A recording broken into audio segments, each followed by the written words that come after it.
Bienvenida, bienvenido, querido amigo que estás disfrutando de esta programación nuevamente de nuestro Pan Cotidiano. Te saluda tu amigo y servidor Pastor Pedro Remigio Olivares. Bienvenido una vez más. ¿Y qué te parece si buscamos la presencia del Todopoderoso?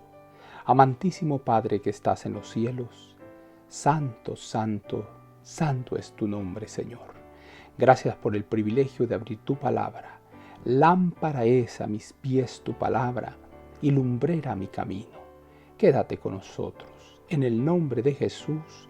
Amén, amén y amén. Hoy te presento: la humanidad aliada con la deidad puede guardar la ley. Entonces Jesús vino de Galilea a Juan al Jordán para ser bautizado por él. Mas Juan se le oponía diciendo: yo necesito ser bautizado por ti, ¿y tú vienes a mí? Pero Jesús le respondió: deja ahora, porque así conviene que cumplamos toda justicia. Entonces le dejó. Mateo 3, 13 al 15. Entonces Jesús vino de Galilea a Juan al Jordán para ser bautizado por él. Mas Juan se le oponía diciendo: yo necesito ser bautizado por ti, ¿y tú vienes a mí? Pero Jesús le respondió: deja ahora, porque así conviene que cumplamos toda justicia.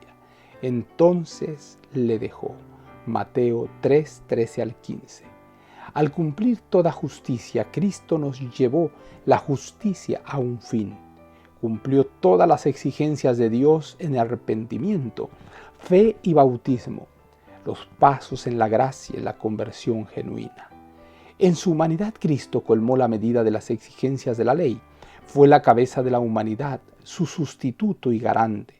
Los seres humanos, al unir su debilidad a la naturaleza divina de Cristo, pueden llegar a ser participantes de su carácter.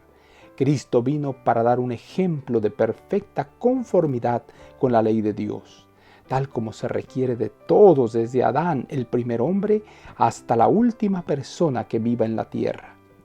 Declaró que su misión no consistía en destruir la ley, sino en cumplirla mediante una perfecta y cabal obediencia. De esa manera la magnificó y engrandeció. Por medio de su vida manifestó su naturaleza espiritual, a la vista de los seres celestiales, de los mundos que no han caído y de un mundo desobediente, desagradecido e impío. Él cumplió los abarcantes principios de la ley. Vino para demostrar el hecho de que la humanidad, aliada por la fe viviente con la deidad, puede guardar los mandamientos de Dios. Las ofrendas simbólicas señalaban a Cristo, y cuando se hizo el sacrificio perfecto, las ofrendas por los sacrificios ya no eran más aceptables para Dios. El tipo se encontró con el antitipo en la muerte del unigénito Hijo de Dios.